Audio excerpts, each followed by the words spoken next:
Hey sis, welcome back to Black Gyrl SOS 1 year anniversary. So it has been what, 1 year since I first went live with Black Gyrl SOS, and a lot has happened.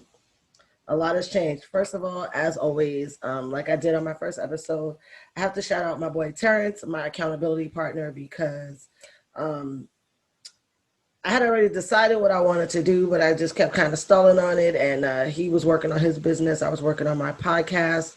And we decided to keep each other accountable. And we're both all the better for it. Terrence is actually my only Black friend from from my stint in Kansas City. And, you know, sometimes you create relationships out of necessity. Um, and not having a Black circle in Kansas City, you know, it could have just very easily been that we kind of clung to each other out of Blackness. But I'm very glad to know that I'm very glad to be able to say that it definitely was more than that. Like, you know, we really fostered a friendship, and we've kept in touch with each other over the years. Um, and when we were able to reconnect a year ago, you know, true to form, true to Sagittarius form, it's like, yo, let's be about the business. And I'm grateful for it. I'm very grateful to have him as an accountability partner. So, you know, I'm big on giving people their flowers while they're here. Trust and believe. I have told Terrence directly, you know, that I'm grateful and I appreciate him. And, you know, here we are. So 1 year ago, I was in my house on my phone recording, trying to figure out where there was a quiet place. And eventually, I think by like episode 3, I realized, oh, recording the laundry room. And I would be in the laundry room, sitting on my washing machine or leaning on my washing machine with my phone and my notebook on the dryer, you know, just talking my shit and hopefully giving out some insight and some information that was helpful, hopefully starting some conversations that were necessary. And just, you know, 1 year later, here we are, like we're back a year later, or rather we're still here a year later, and you all have been rocking out with me, and I'm so grateful and I'm so appreciative of that. And the podcast has come far, you know. I'm not recording on look, I got a gold microphone. I am not recording on my phone anymore. If you are listening to this on one of the other platforms that is in visual, then you can't see it, but I do have a gold microphone and it's kind of cute. But yeah, I've learned like editing, and I've, you know, just all these things that I've learned from venturing into podcasting. And it's been an experience. It's been really dope. I've been featured on some really dope podcasts as well. So shout out to all of the other podcasters who have reached out, had me on your show, shared advice, shared an app, shared, you know, a tip, whatever it was. Like I'm just really, really grateful for the network of people I have found through podcasting. I'm super grateful for the people that have really received something substantive from my podcast, people that have left me DMs and, you know, messages in the comments, just how the conversation was important, how they learned something, how they were able to get insurance, whatever the case may be. That's what keeps me going. That's definitely why I'm back. So we're back, better than ever. Season 2 has been rocking and rolling. You know, we got merch. I am wearing the white V-neck Queendom Rising shirt. If you're listening on audio, all the shirts are available on www.brandsnobby.com, snobby.com. You can also access that link from my link in the bio on the Black Gyrl SOS page. So yeah, I still have signature shirts available. Also, I'm restocking on the larger sizes. I just want to say a huge thank you. Like, so many sizes sold out immediately. I was not expecting that.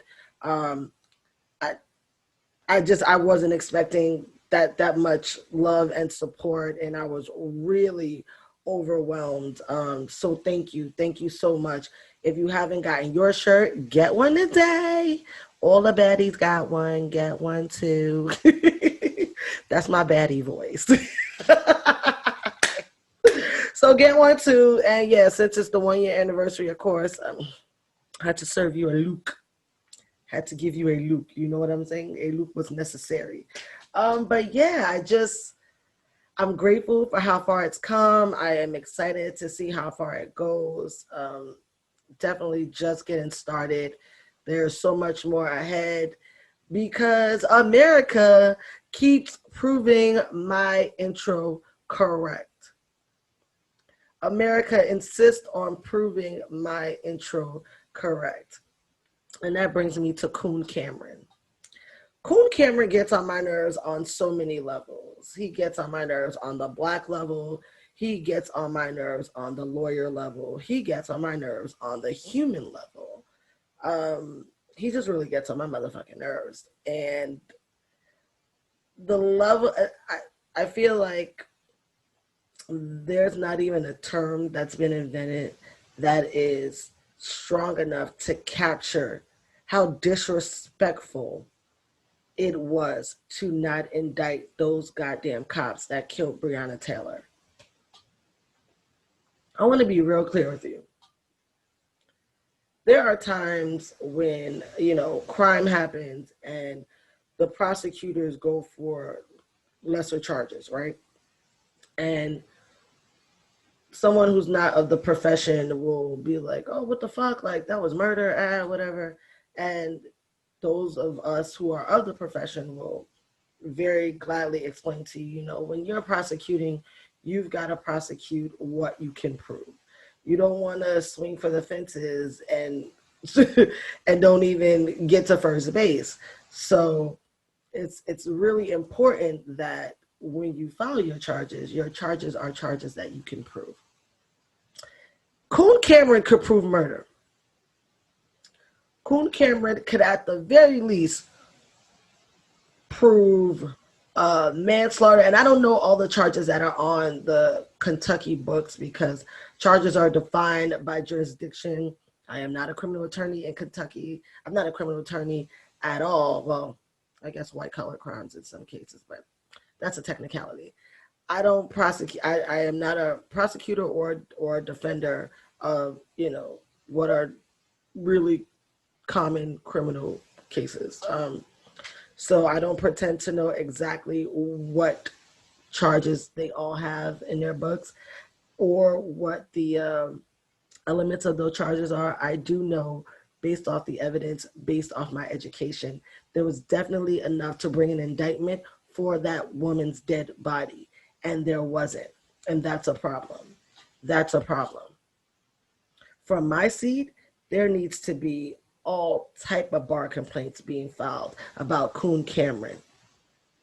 Now, for those of us who have already launched our investigation into Coon Cameron, we weren't surprised that he sided with the police. We know that the police endorsed him, probably donated to his campaign, and, that he's friends with them. But sir, you took an oath like I took an oath. And once you become an attorney, you have to put your personal bias aside. And when you cannot, you need to step aside. Those are your two options. You either put your personal bias aside or you step aside. And he clearly needed to step aside if he wasn't going to do the right thing. But he chose his personal interest. And that's not okay. That's not okay. I've seen many people talking about the fact that he has a white wife. And I'm going to say this. You can marry outside of your race and still be for your race.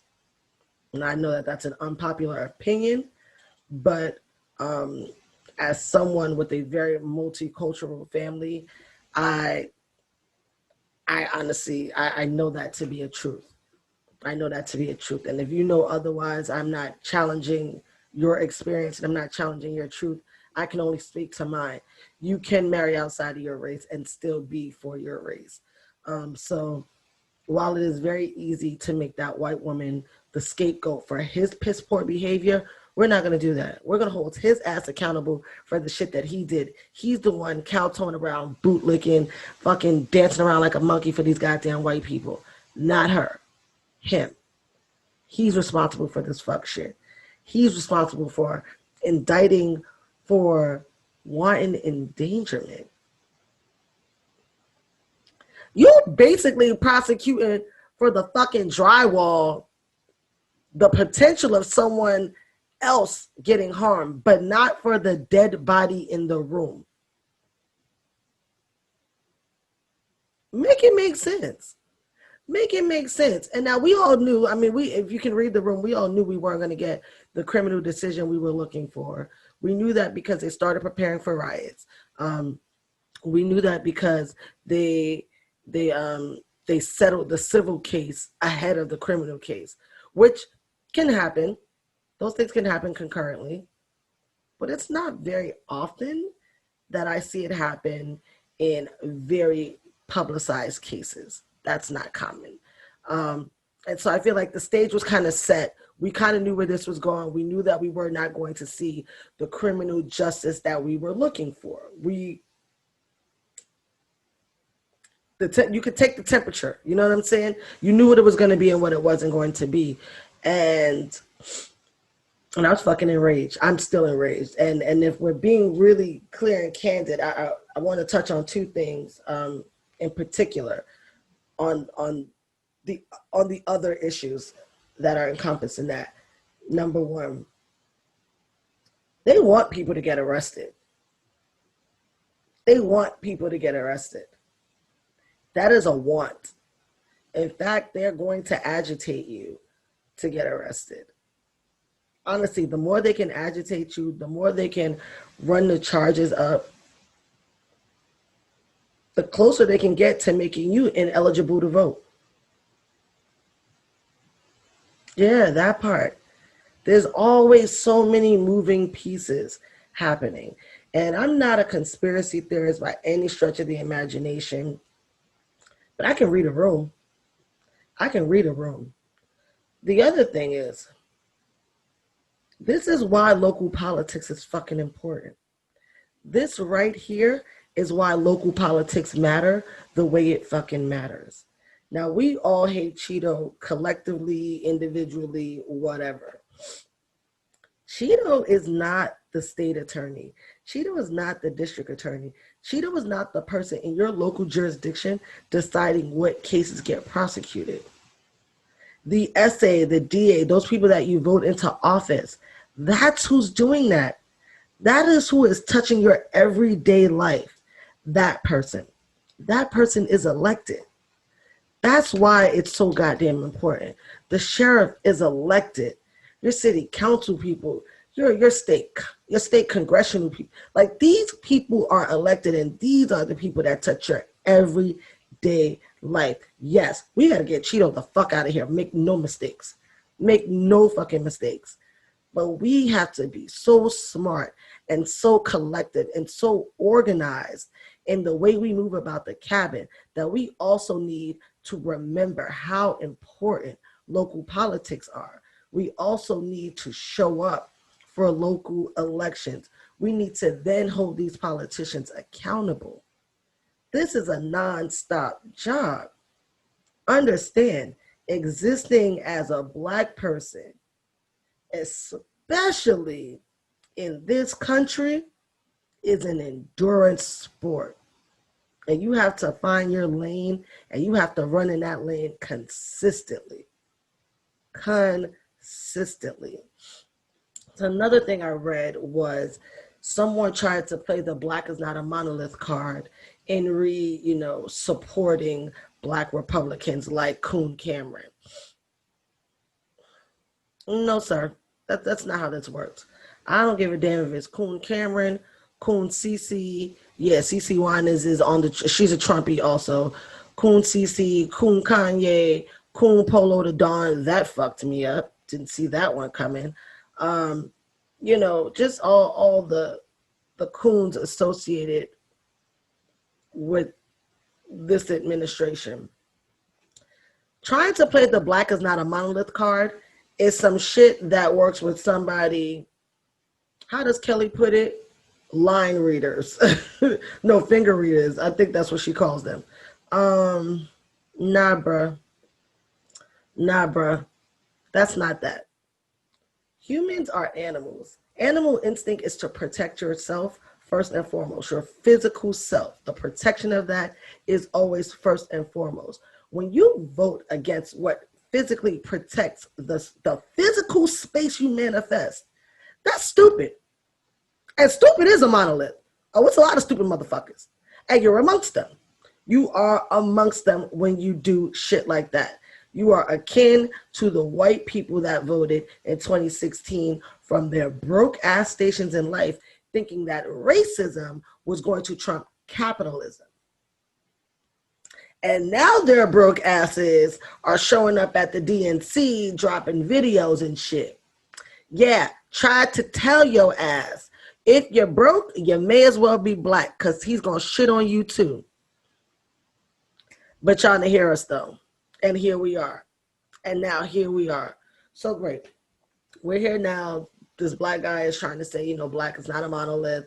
And, you know, you get to have your own voice or blog, whatever the fuck this Coon character was talking about.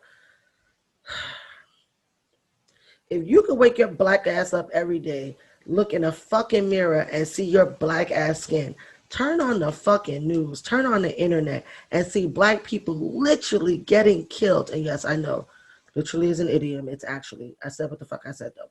Literally getting fucking killed. Actually, isn't it an idiom? It's a something. The point is, I said what I said. Literally getting fucking killed for no other reason than being black. And you know it's no other reason than being black because white people who commit more egregious crimes are treated with much more humanity. So the writing's on the wall that this is about the fact that that person is black. So if you can wake your black ass up, see your black ass skin, and see these black ass people get killed for no other reason than being black, and can stand here and say that you are standing behind this administration and this party and these people that enable it, you are a coon, period. Heavy on the coon. You have to make it make sense, and you can't. Honestly, Coon Cameron's mother has to be disgusted. I mean, unless she's churching with the white folks, I'm sure she ain't been to church. She's not going to church tomorrow. Honestly, she probably ain't been to church since the Breonna Taylor situation happened. I can't see no Baptist A&Me, Kojic, black ass church welcoming her with open arms while her black ass son is acting a whole ass fool. And honestly, as far as I'm concerned, he's in blackface. He's not a black man. There is a difference. There is a difference. There is a whole ass difference. So yeah, I'm quite pissed off with Coon Cameron, like most of us are. And I support everyone that's protesting in Louisville. You know, if your lane is writing checks, then the link for the Louisville Bail Fund is in the link in the Black Gyrl SOS Instagram bio. Please support. When you support vetted bail funds, you know, not the fucking Talcum X bail funds, but when you support vetted bail funds, you enable protesters to continue to protest. You give them access to legal services, you give them access to bail, you give them you enable and empower them to continue the fight. And I feel like we have a responsibility to do that. You know, we all have a responsibility to figure out what our lane is. And, you know, we all concur that protesting is a young man's game. You know, I definitely prefer to be out in the streets. I know that that's not, I know that's not the best situation for me. I have been out protesting since things happened. It's been a while since we've had a protest here in Orlando, so I have not had anything to attend per se. But, you know, donating also helps, and donating is also important. It's also an imperative piece of the puzzle. And I do make sure that I donate to bail funds. Make sure that you donate if you're able. and willing. The link is in the bio. But we definitely want to be a support system to the people on the front lines, our protesters, and for the attorneys that show up to protest in the capacity that I now show up, which is just to protect the rights of the protesters, make sure that their rights aren't being violated, make sure that, cops aren't. Thank you. Your role is super important also, and you are appreciated. That being said, Coon Cameron, I feel like his license needs to be fucking suspended. I stand heavy on that. There was more than enough evidence to prove that the dead body was the cause of the bullet that exited the gun of the goddamn cop who did not knock and wasn't even, if I recall all the facts correctly, wasn't even at the right place. Because, and y'all can correct me, I haven't reread the facts in a little while. But if I'm not mistaken, they were looking for an ex-boyfriend of hers, not her current boyfriend. And you should be looking for him at his home, not at hers. So, or at least not hers primarily. Hers would be a follow-up if you didn't find him at his abode. Nevertheless, always the more, there's no reason why you should be dead from minding your business, sleeping with your man, who in fact was not even the subject of the investigation. That's a problem. And prosecuting for the wall is crazy. More importantly, a civil settlement for wrongful death while pressing no criminal charges for a death is beyond me. It is fucking beyond me. My legal mind cannot make it make sense. I do want to say this, though, for the people that had an issue with her family receiving a settlement. In this country, you have the right to seek civil remedy. That is the right that you have. That is where you get your self-governed justice. And I say self-governed because you can opt out of that. You can say, I don't want to pursue civil remedies and I'm fine. Criminal court is a state-governed pursuit of justice. This is why we're all pissed off with Coon Cameron. You as an individual can't just press criminal charges. The state has to bring those fucking charges. Why do you think all the criminal cases read the state of whoever versus the state of whoever versus? I mean, I get it. I get it. The legal system is complicated as fuck. And it's complicated on purpose. They want it to be complicated. So I'm not coming at anybody's head for not understanding, but there are some things that I really want to be clear on. The state has to bring the criminal charges. This is why we've been riding Coon Cam's ass to get justice for Breonna. The state has to do that. The family's only remedy is in civil court. Civil court's only remedy are money. It's money. It's money. Obviously, there are injunctions and other things like that. I'm not about to host a whole fucking, one-on-one class for you. But predominantly, you go to civil court to get money. That was a remedy, and that's a remedy that they are entitled to, and they got it. But what really pissed me off was not even just so much the saying that people were saying, oh, her family shouldn't have taken the money. Oh, giving off the assumptions or the assertions that her family was bought off. What really pissed me off was that many of those people, at least of the people that I engage with regularly online, and that means people that are often on my timeline, we might like each other's posts, may engage in an online conversation, etc., etc. Many of those people also reposted the Vanity Fair, reposted, all the different magazine covers that Breonna Taylor was featured on. And I'm gonna need motherfuckers to make it make sense for me. So you are okay with the monetization of a dead Black woman's body, but you have an issue with her family seeking the only remedy they have to seek as a family.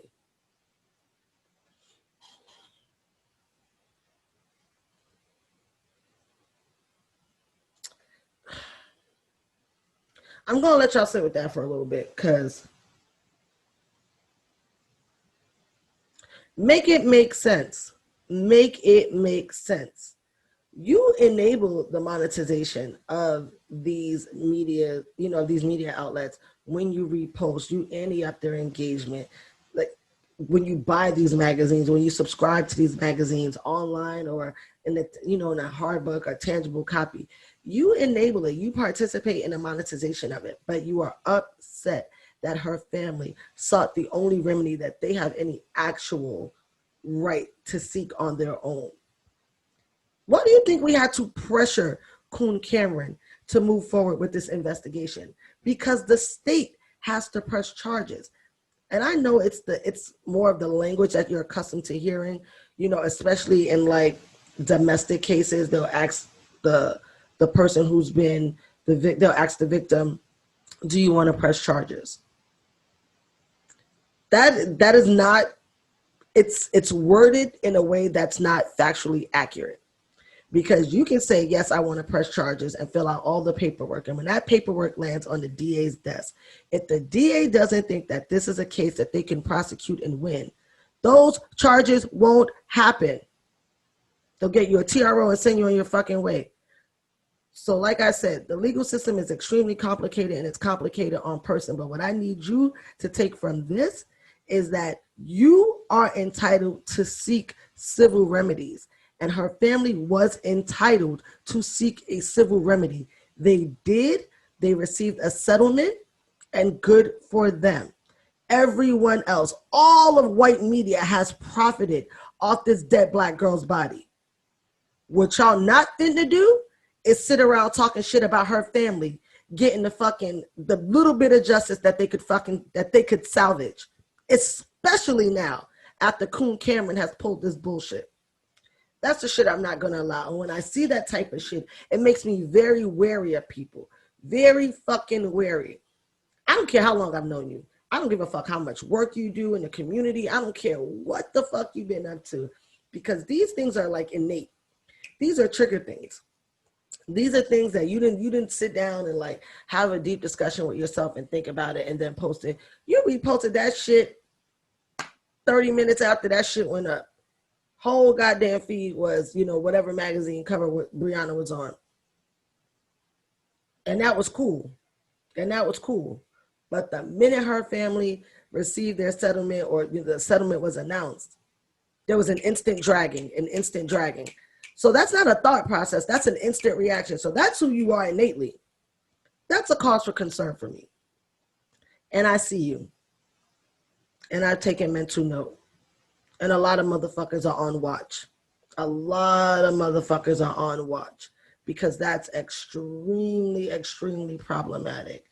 And that brings me to something that I posted recently, which is that a lot of people need to check in their inner circles, because when we say we don't feel protected by Black men, we're talking about the Coon Camerons of the world. We're talking about your homeboy who's a fucking predator that you don't fucking address.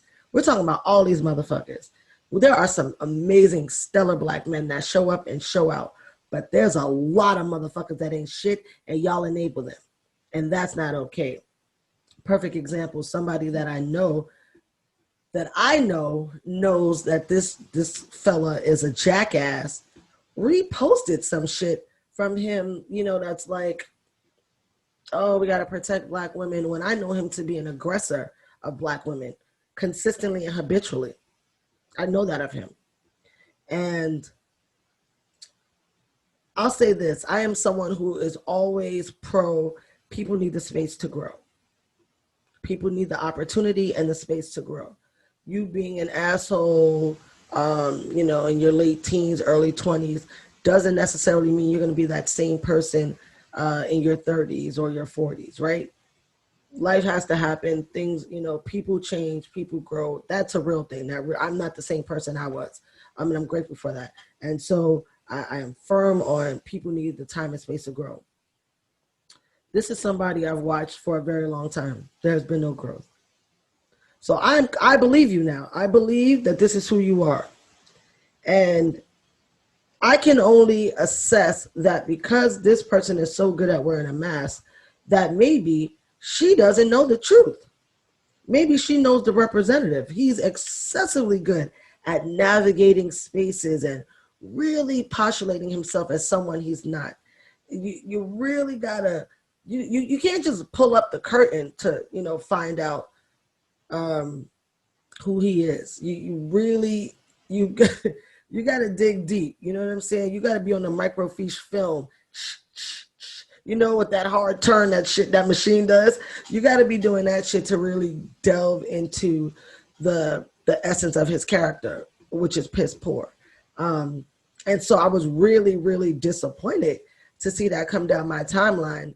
And I was just like, a lot of y'all really need to kind of dig deep into your circles and have some real conversations with your male friends. And men, you need to have some real conversations with your homeboys. Like, protecting Black women can't be optional. It can't be optional. It's got to be on the to-do list every motherfucking day. And I'm not talking about that haphazard, I just happen to be there shit like, oh, nah, I wasn't jumping in front of the bullet for sis. I just happened to be standing there. No. It's got to be that, I saw them coming for sis and I ran 10 fucking blocks to save her ass. That kind of intentional protection is what Black women need. It's what Black women deserve. We show up for everybody all the time, consistently. This country shits on us every fucking time. Every time. And in our stupidity, because our focus is always community, the greater good. We're very familiar in the way that we go about things, very communal in the way that we go about things. We sacrifice ourselves for the greater good. Remember, I told you earlier, not protecting the physical space you manifest is it's contradictory to what is innate for humans, because humans are animals. When we do that, we're acting in stupidity, but we're acting out of love. We let our love govern us. And I'm telling you, ladies, we have to start using that energy to protect us. We have to start using that energy to protect us. Fellas, you have got to step it up. I always forget the numbers that follow the gentleman's name who's been sitting outside of Jessica's home. But the first word of his handle is Flo.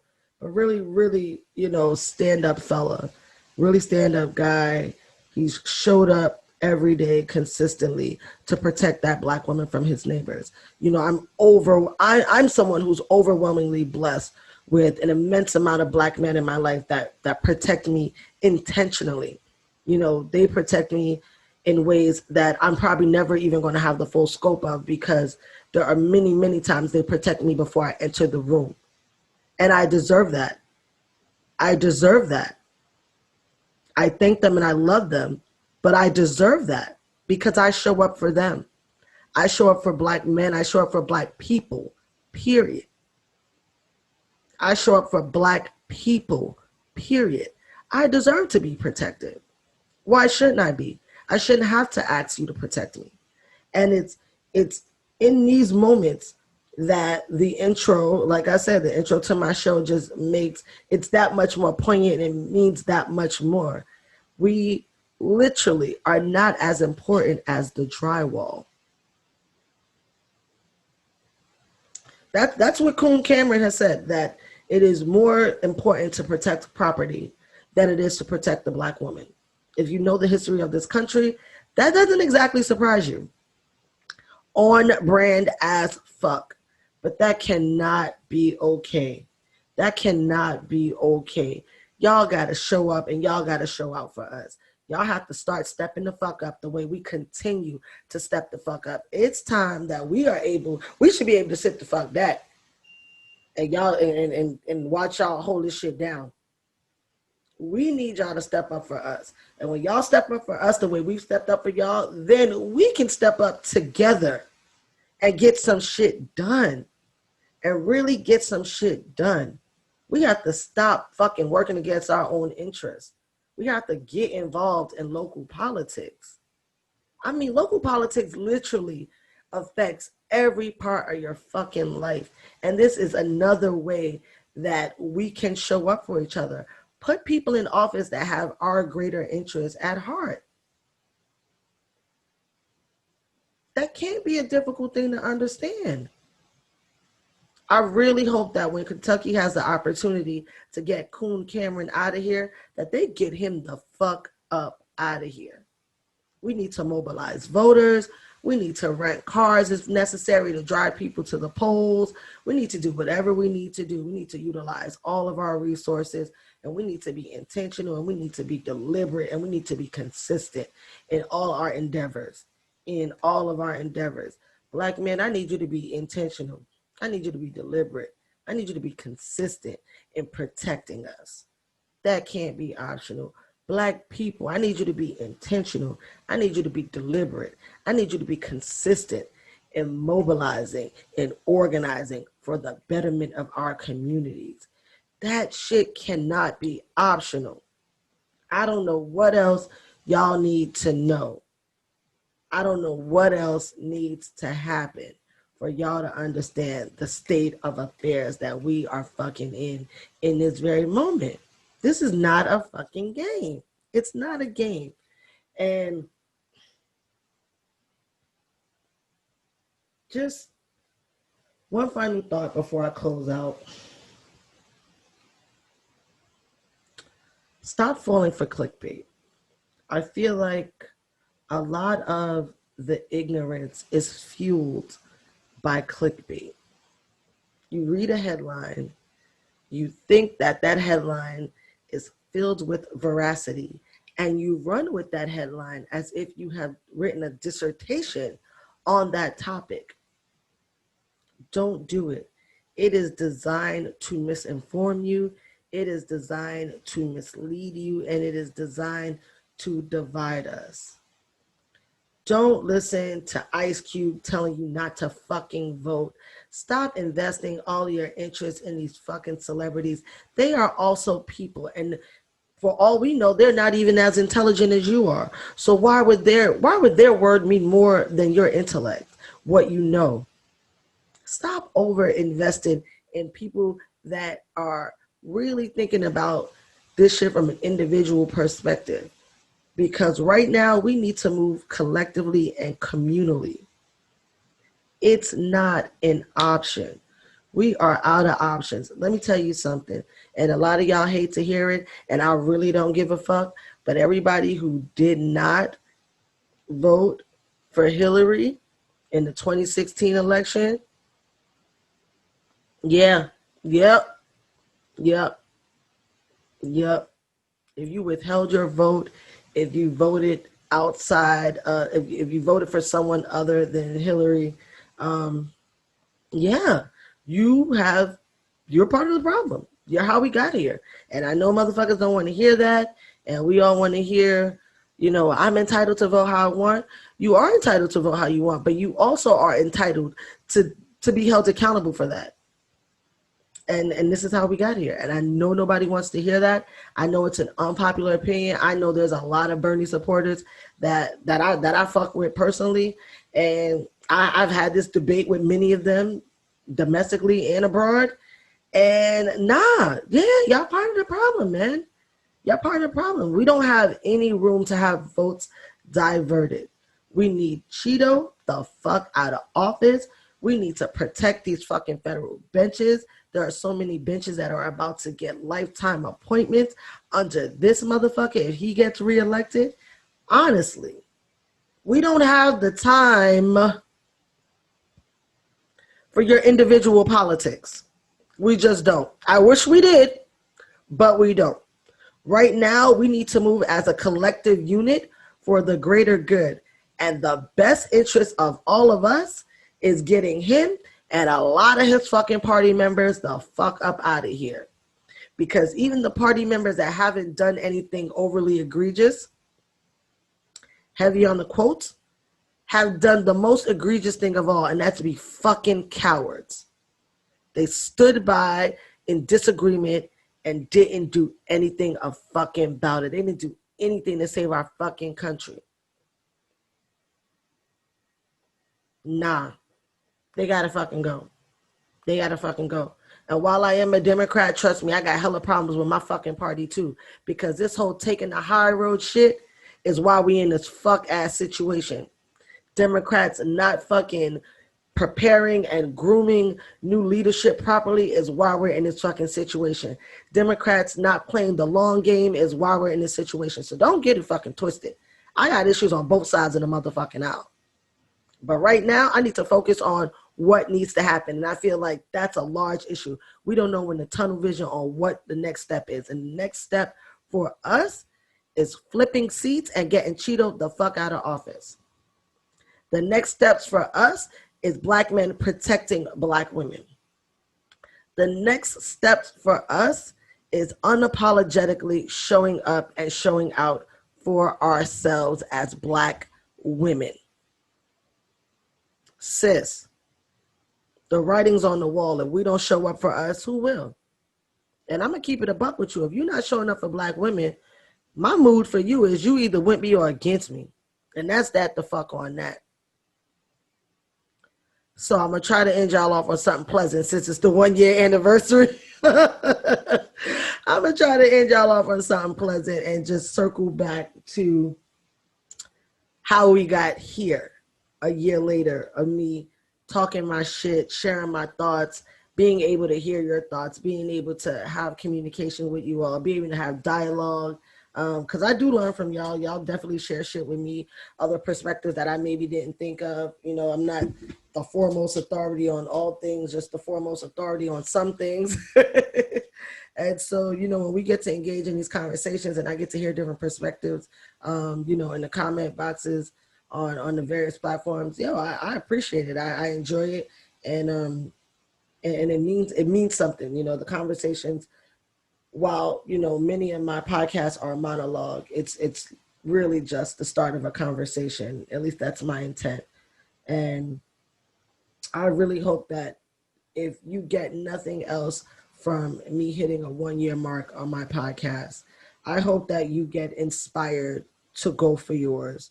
Like whatever your goal is, and your goal don't gotta look like nobody else's goal. Your goal doesn't have to be what anybody else thinks your goal needs to be. But I do hope that just being a part of me reaching a 1 year milestone and, you know, now having merch and having equipment and learning, you know, how to edit and just, you know, learning all these new skill sets. I hope that that inspires you to go for yours. I hope that inspires you to like, write those goals down, speak those goals into existence, work your ass off for those goals, do it unapologetically, do it fearlessly, you know, do that shit with your whole heart and your whole fucking soul.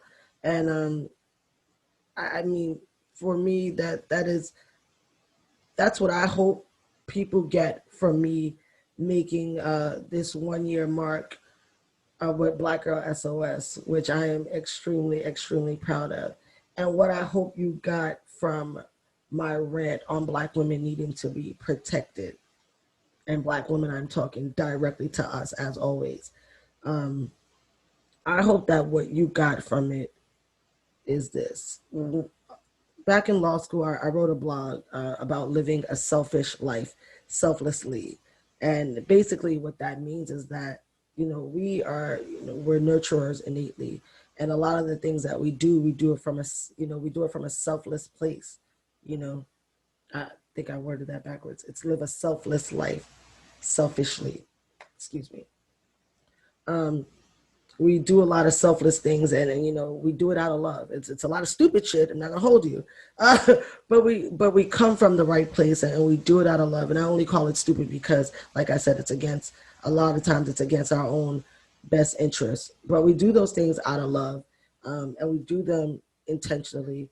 We do them consistently, you know, and if you continue to give without getting, you won't be replenished.